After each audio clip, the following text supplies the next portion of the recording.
Hello and welcome to 2025. Well, while I've been missing since November when I've been in Belfast, I've been buying all sorts of interesting items, and one of the things I did decide to invest in was the new version of the SM7B that I've been using here quite happily for quite a while now.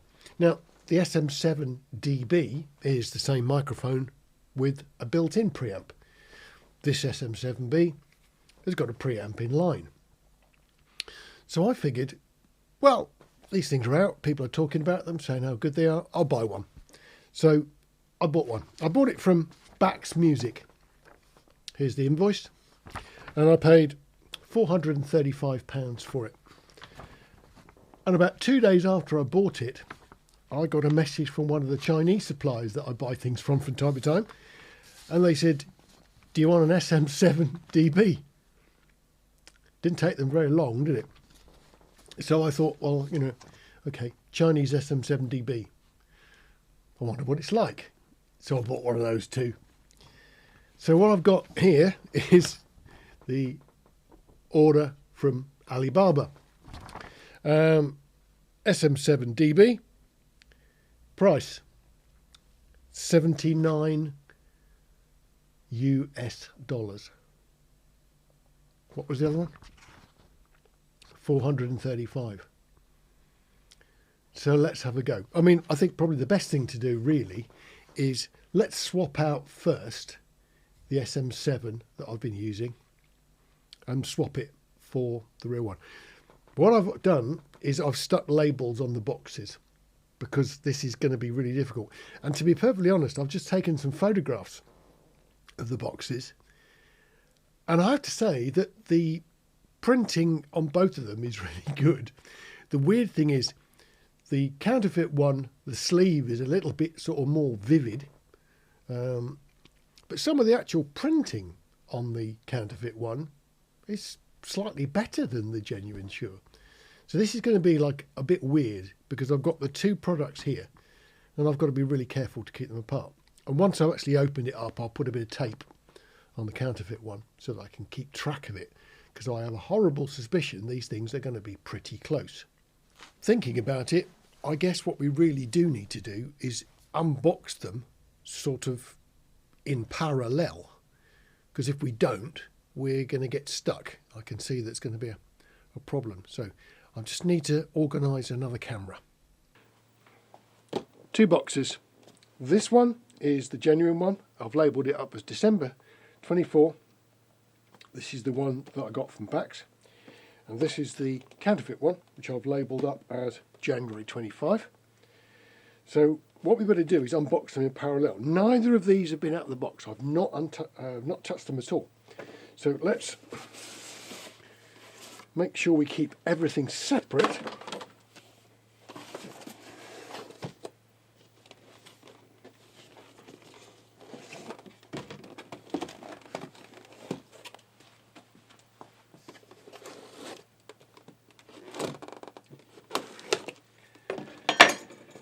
Right, so even the sticky tape is the same sort of tape, isn't it? Interestingly, look, the sticky tape has got Chinese looking things on the real one.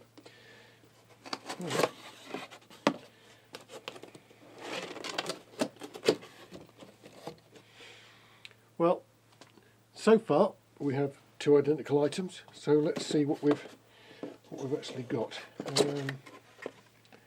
It's like a little cover, just a little pretty picture, and then we've got a manual. Little instruction leaflet, millions of languages. Okay, and what's this? This appears to be safety information. The world's gone mad. Safety information on a microphone.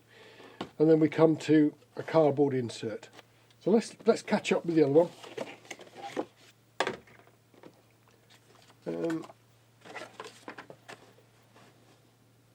That's not quite the same, is it?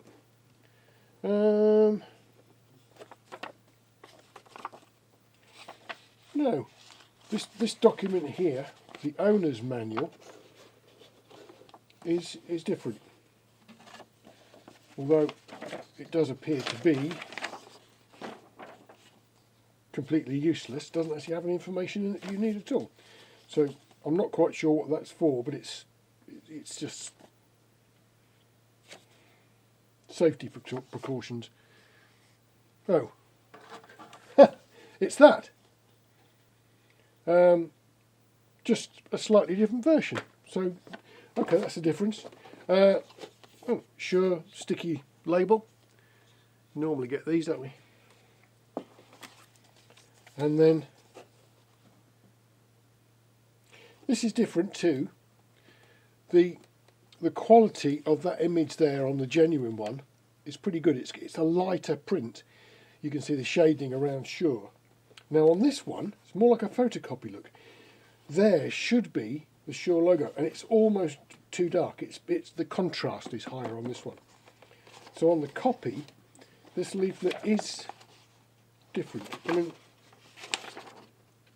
yeah, even the inside printing, this is definitely like a good photocopy. Let's open this one up and have a look. Yeah, much lighter, much more detail. Clearly the same document, so it has just been copied. So we have found one difference. Oh, white cardboard. So that's different. It's not quite the same look. That cutout there, same. This cutout is bigger. This cutout here, different shape altogether. There's a logo in there that is in that one, but that one is much more discreet. That's quite a thing. Cable tie and stand adapter. Okay. So let's pop that out.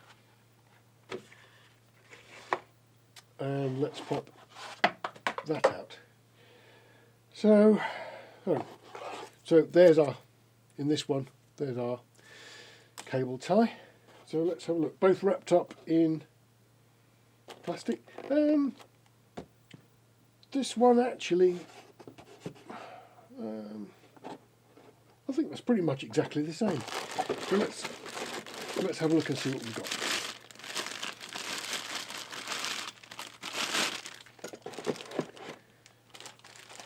So that's our genuine.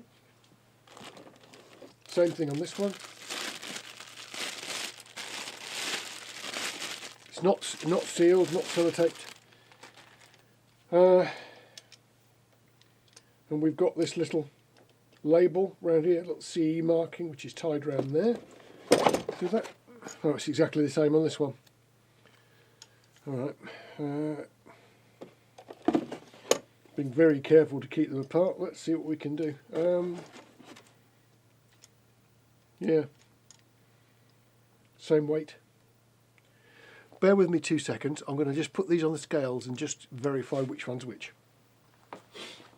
Genuine Shure, 850 grams. I thought something was a bit adrift when I picked them both up together. This one is 805 grams. There's a 45 gram difference between the two. So I have stuck the little C label on it straight away. So the fake SM7dB is lighter. Let's just pull the grill off.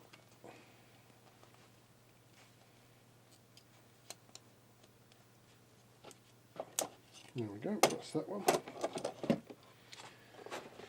Same thing on this one. Came off easier. Well,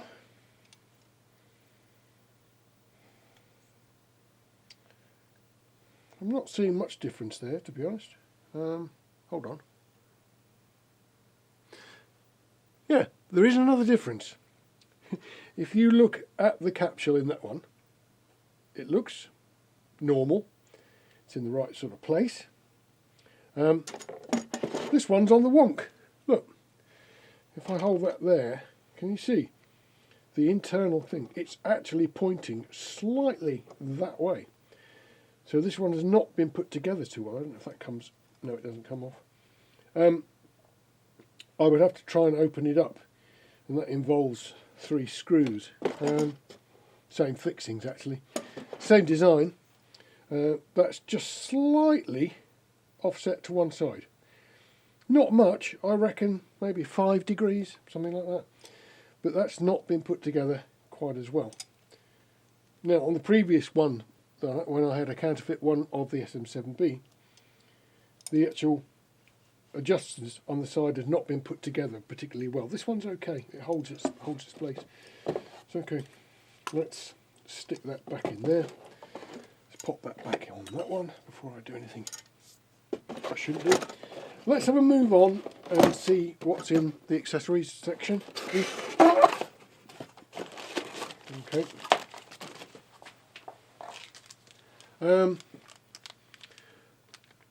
The stand adjuster in there, so the thread size reducer, little packet. If I take that out, oh, what we got here? A little bit of double-sided Velcro. Not sure what that's for. Entirely foam, and that looks pretty normal. Let's do the same thing with the other.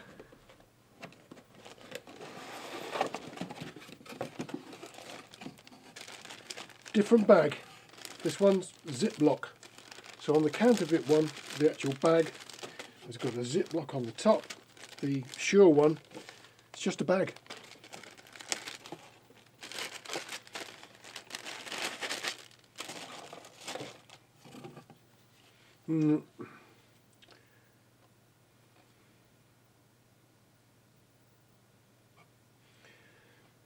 I'd be hard pressed to see the difference between these. No difference there. Now, there's no little double-sided tapey bit. No, that's not in there. So, whatever that little double-sided little Velcro pack is for, I don't know. But whatever it is for, it's not in here. So, that's our 2 mics. Do you know what? It would be really difficult if you got these mixed up, if you didn't have another one to compare. So that's the 2 microphones in terms of unboxing. What do we got? Slightly different instruction book, poorer photocopying. 2 virtually identical windshields, a small difference in the bag, and the stand adapter in this one is that sort of normal sort of brass colour. If we look at the one that's supplied in the counterfeit, it's a rather striking orange colour. So that's a bit different. So it's definitely orange. So I could tell the difference between the brassy coloured one that is normal and this rather strange orangey coloured one which comes with the counterfeit. So there we go. That's the unboxing part. I hate unboxing videos, but I figured as we've got 2, unboxing them like live like this, we can see the differences. But instruction book, colour on an adapter, and 45 grams. That's all I've got at the moment. Let's move on. So we've got the 2 microphones unboxed. So let's swap this SM7B and the preamp for the SM7dB. So at the moment we're on the SM7B. Let's do a switch. And now we're back on the SM7dB. So in actual fact, we've got pretty much the same, really. I'm not sure I can detect the difference between the 2. But, you know, SM7dB is going to make people's lives a little bit easier, because bear in mind that while probably most of the people watching this know about SM7Bs and their low output and the need for a preamp, there's quite a lot of people who just see them, buy them, and don't realise why they've got sort of a bit of a hissy recording when they've had to turn the levels up. But we've got the SM7dB. I'm never going to get my head around the new name, but it's doing the job. It seems okay. Levels wise, I can't really see any difference between the the old and the new. And it just seems to do the job a bit more simply. That's it, really. I suppose we're now going to have to swap this, aren't we, for the fake one. I've got a horrible suspicion there's not going to be much difference. So I think what perhaps we should do is put them both up next door to each other, and then we can switch between the two quickly so you can actually hear any difference that there actually is. Bear with me a sec. Let's rig that up. And this, folks, is where the video ends, because it doesn't work. In actual fact, if you actually hold it by the phone grill, plug it in, there is a faint hum when you touch the metalwork. But it doesn't work. It's absolutely silent, and there's obviously clearly something adrift. There's also, I've noticed, one of the adjustment knobs is missing too, which is a bit of a shame. But I need to pull it apart. Maybe that thing where the microphone is not quite on axis means that there's a cable disconnected inside. I don't know, so I shall cut this video now. It's not really sounding very good, is it? I was rather hoping that I'd say, oh, I can't hear the difference, but clearly I can, because this doesn't actually work. Oh well, back to the drawing board. There'll have to be a part 2, so watch this space. Time has passed. Actually, considerable time has passed.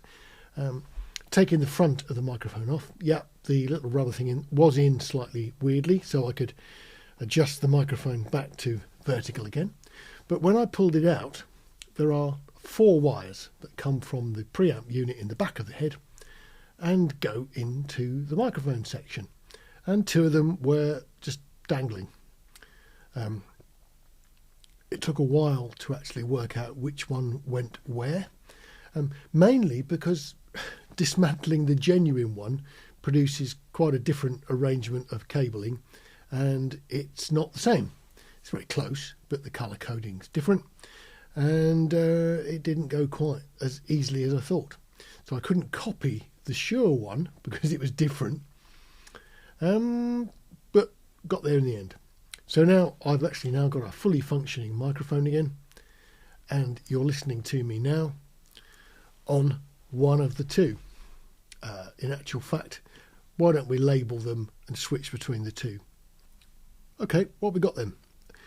We've got the SM7dB set to flat, and it's set to maximum gain, because I always use them at a bit of a distance and I don't bellow into the things.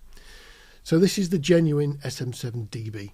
We'll switch across to the fake one, and we're on the fake. And what I've also done is rejig the way that I've got things wired here. In the studio here, audio in actual fact is embedded in the SDI signal. So what I've done is jig things about, so we've actually got the audio being recorded using identical preamps. The SM7dB, the original Shure, is going into one source preamp, and the copy is going into the other source. They're both set to high gain, both set flat, and we're switching between the 2, so you can hear pretty much what is going on. I'll keep doing that while I just chat about the next bit. I'm a bit miffed that one of them was actually gone when it was unboxed, and I've double checked here and I haven't lost the knob, it just wasn't on it. So one of the microphones is knobless, which is somewhat annoying, but there we go, nothing much I can do about it. What I also noticed when I dismantled these 2 things is the quality of construction inside. If you assume the fact that the soldering, which was a bit rubbish, is a bit suspect, but the actual internal construction's okay. The actual microphone capsule part is almost identical to the Shure one. They're very, very similar. The end PCB is slightly different.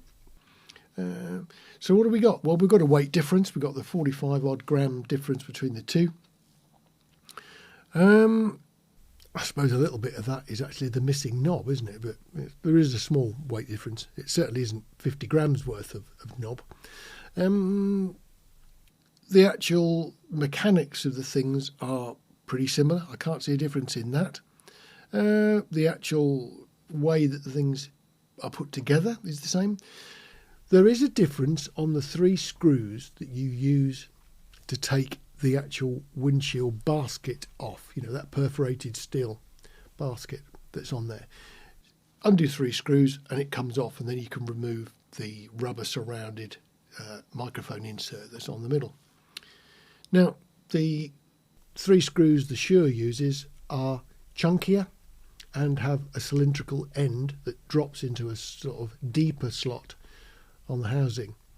The 3 screws that come with the fake one are just conventional sort of cheese head screws, nothing very special at all. The threads are the same, no real difference there. But I have to say, we're looking at sort of £400 for one versus $70 for the other. So what's that? Sort of $62. Well, I've deliberately kept the comments about what I think till the end. If you've listened to this on speakers, I suggest you listen again to the chopping and changing between the 2 microphones on headphones, because there is a difference. Sitting down here is a computer. It's got a very quiet fan. I can just hear it, but it is quite quiet, and necessary evil, I guess, nowadays, isn't it? But one weird thing with these microphones is it switches between the genuine and the Chinese one. The Chinese one's got an enhanced bass response. The actual level of that fan noise suddenly pops up on every cut and then drops down again when we go to the original Shure. The Shure is also smoother at voice frequencies. You can detect a slight boxiness on the sound of the Chinese one. So they're not the same, despite the fact that the capsules inside look very similar. They're not. There is a difference. Now, the question for the person who's going to buy a course is that difference worth hundreds of pounds? We're looking at, $450-ish, sort of typical price for a SM7dB in pounds. And we're looking at between 60 and 70 in pounds for the Chinese one. That is a big difference. And if you were going to equip some sort of studio, is a little podcast studio, and you wanted 2 or 3 of these things, 3 SM7dBs is a lot of money. Could you get away with the fake? I suspect you could. But is it as good? No. In this particular example, it's a close thing, and it would probably do the job, but it does not sound like an SM7dB. I've gone back to the SM7B. I've got no need at all for the SM7dB. It was a great idea to buy it to see, but I think I'm probably going to sell it. So someone going to have a 2-hour-old SM7dB, and they can have it a bit cheaper. I think that's probably a sensible thing to do. There's no point in me keeping it. It'll never get used. So there we go. Maybe an interesting video. Is it a bargain? Is it not a bargain? As usual, you're going to have to make the decision. Sorry it went on a long time. I didn't really expect to have to pull one to pieces to try and fix it. I'll see you on the next video. We've got loads of interesting ones coming up. I've bought some really nice microphones, some dirt cheap, some quite expensive, and we'll be running through those in the next few episodes. So see you next time. Take care.